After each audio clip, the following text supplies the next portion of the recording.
Magandang araw sa inyong lahat. Sa episode na ito, tatalakayin natin ang isa sa pinakatanyag na banda sa kasaysayan ng musika, ang Queen.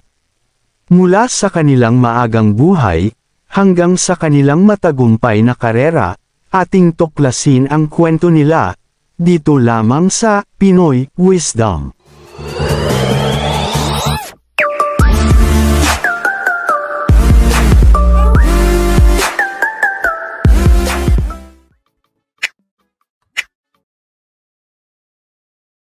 Ang Queen ay nabuo noong 1970 sa London, England.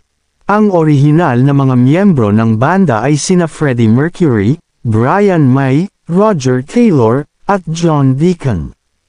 Noong 1970, nagpasya si Freddie Mercury na pagsamahin ang kanyang mga kaibigan na sina Brian May at Roger Taylor upang mabuo ang isang bagong banda. Nang sumali si John Deacon noong 1971, nabuo na ang huling line-up ng Queen. Sa unang bahagi ng kanilang karera, nagtagumpay ang banda sa kanilang kakaibang estilo ng musika na pinaghalo ang rock, pop, opera, at iba pang genre. Noong 1973, inilabas ng Queen ang kanilang debut album na pinamagatang Queen.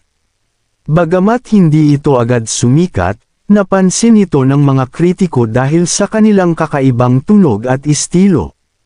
Ang kanilang pangalawang album na Queen II, na inilabas noong 1974, ay nagdala ng mas malaking tagumpay para sa banda.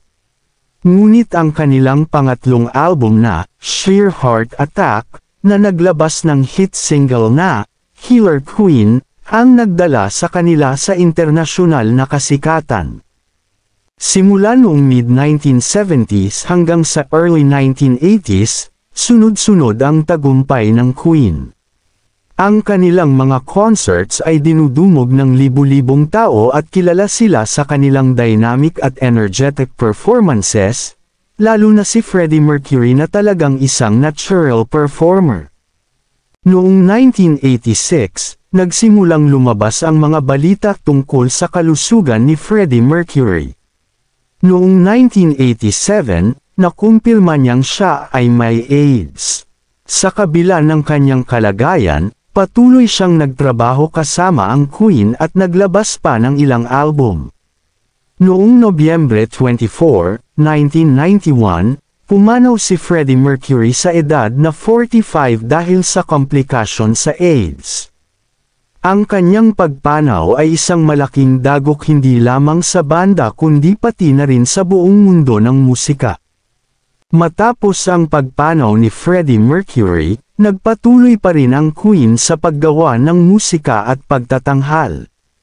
Noong 1992, nagdaos sila ng isang tribute concert para kay Freddie Mercury na dinaluhan ng iba't ibang sikat na artista at banda. Hanggang sa kasalukuyan, ang musika ng Queen ay nananatiling buhay at patuloy na iniimpluwensyahan ang mga bagong henerasyon ng music hero. Dito na nagtatapos ang ating kwento tungkol sa bandang Queen. Isang banda na nag-iwan ng malalim na bakas sa mundo ng musika at patuloy na nagbibigay inspirasyon sa marami. Salamat sa panunood. At huwag kalimutang mag-subscribe sa aming channel para sa iba pang mga kwento ng inyong paboritong banda at musiko. Hanggang sa muli, dito lamang sa Pinoy Wisdom.